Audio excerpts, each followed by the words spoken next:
Good morning, Shoshana Leshevet. Sit down. So, this is part two. So, I was just saying Noah Lilas is known as a happy athlete, but behind the smile, a lot of problems. Asthma, a lot of difficulties. Sorry. Asthma as a child, and he had depression that he's still dealing with. And of course, how U.S. deals with African Americans. He says, when I make America look good, the the people of my race are being killed. His parents were divorced, all kinds of problems, but he managed.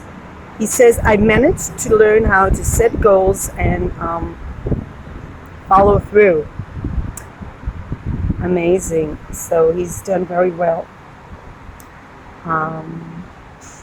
Anyway, this is relevant to this ethnic origin. Beat them to death, called the judge to the audience.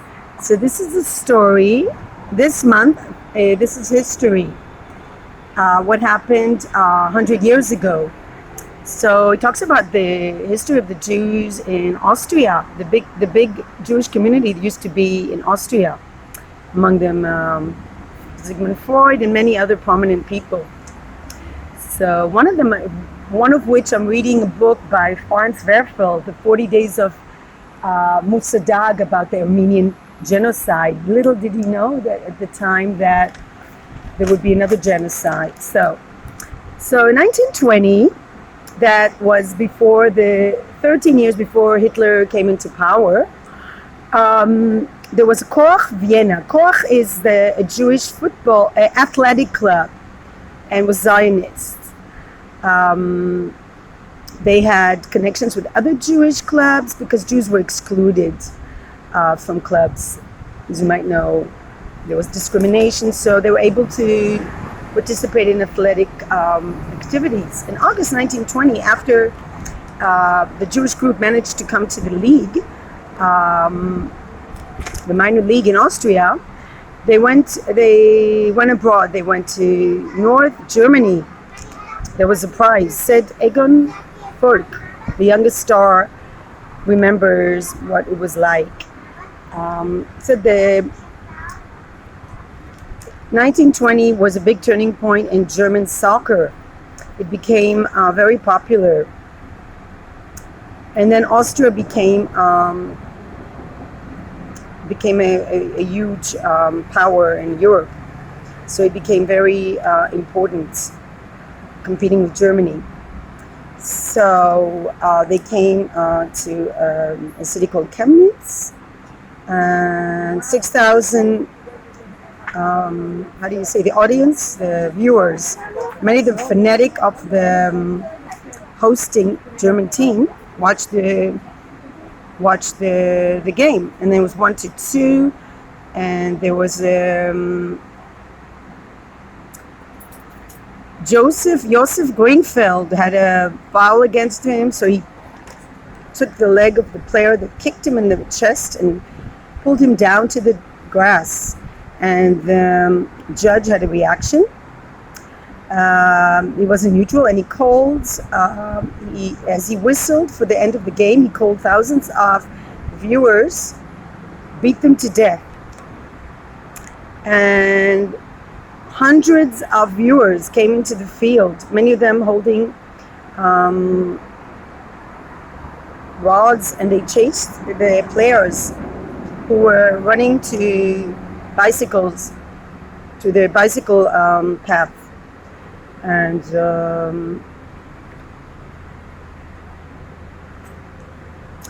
Harry Nosbaum managed to protect his friends before he closed the door behind him in the dressing room. And anyway, they said they said, Viennese, get out. Last minute, the police came, and they filed a complaint. So he just remembers the call of the judge to beat the Jews to death. But this doesn't appear in the memories of that the sports journalism at that time. So the anti-Semitism in Germany at the end of World War One was very violent towards the Jews, and it came to and the Jews had the Star of David on their shirts. This is the team. So in Germany, they didn't say it's a Jewish group.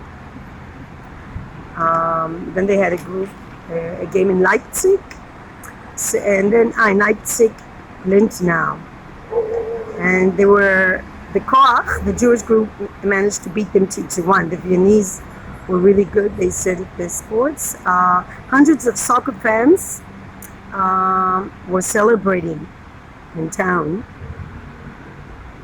and 24 hours we were winning the twice German champions 2-5.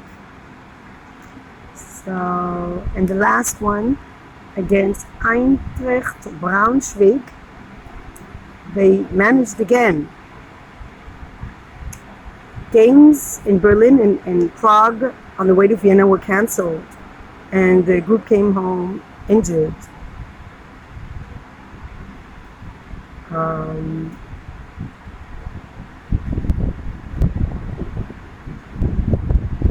A week and a half after the first season started in Vienna, they won a championship with the Jewish Hungarian Bela Gutmann, came from Budapest, and it is remembered in Austrian soccer as the Empire victory. In March 1938, after Austria was annexed to Germany, the Jewish Koch Vienna was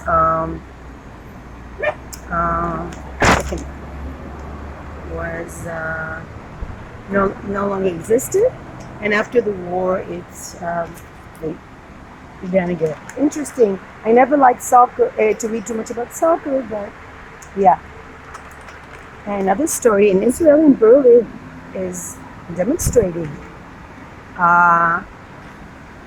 against Israel, beloved country, rotten government. So she said she's Israeli, Hebrew is my name, and served in the army, blah blah blah. Being Israeli is a lot of things, and I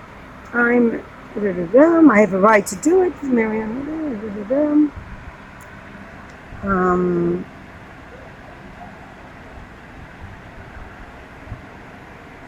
She's okay. I don't know. The problem is that there are a lot of people in Germany and in Europe that have very distorted views about Israel, and some might think. I do admit that I am also supporting the protests in a way.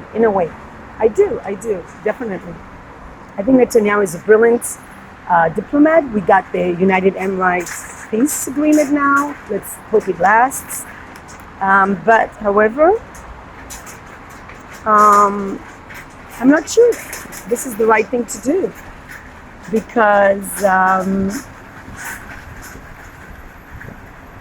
just don't think it's the right thing to do, because people in Germany do not realize that Israel is not a dictatorship, and they have a very distorted view of all. As I said, human rights can always improve here, for sure. They have a much more distorted view, and I think it's going to affect Jews that live there and have, the anti-Semitism machine doesn't need any power. I would never ever protest Israeli policy in Germany. I just wouldn't do it, for the following reason: because there are people that hate Israel no matter who's in the government, that they generalize all Israelis. So I just wouldn't do it. I think she's wrong to do that. And I also don't think she has the right to do it. She lives in Germany. Let her get involved in Germany.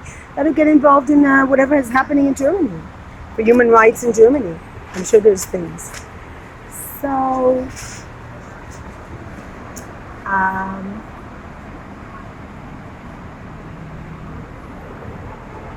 don't know.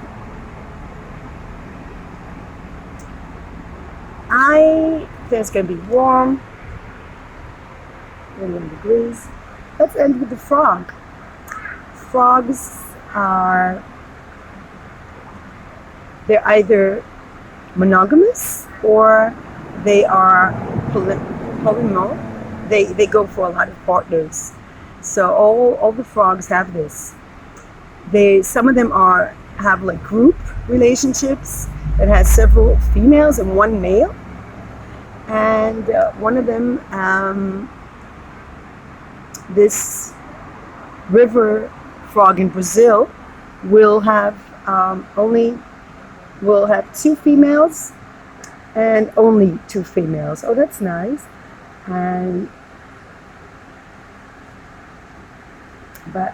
So they're studying the relationship between frogs. That's nice.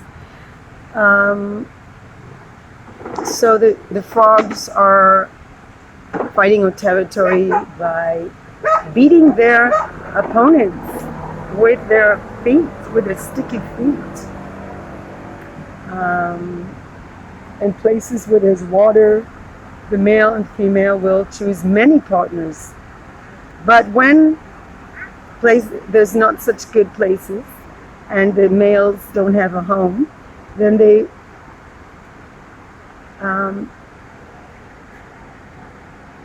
females wait in line until the male, dominant male, for the dominant male. 2 or 3 females can share a male. One of them is their partner, and the other one, and she has a monopole. But there is long-term relationship, and all the tadpoles that come out of these relationship are half brothers in different ages, so they have 2 mothers.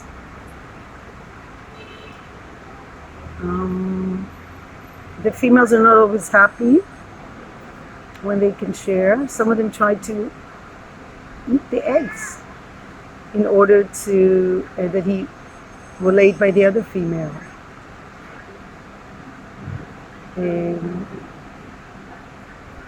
It's not ideal for the female that are not dominant. It's better to be number 2 or 3. You have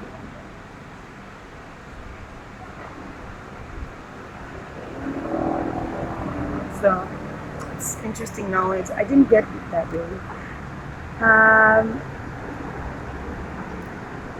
So frogs. That's interesting. Let's see what else we have in the newspaper. More books. Always books. So a new biography of Nida Michai.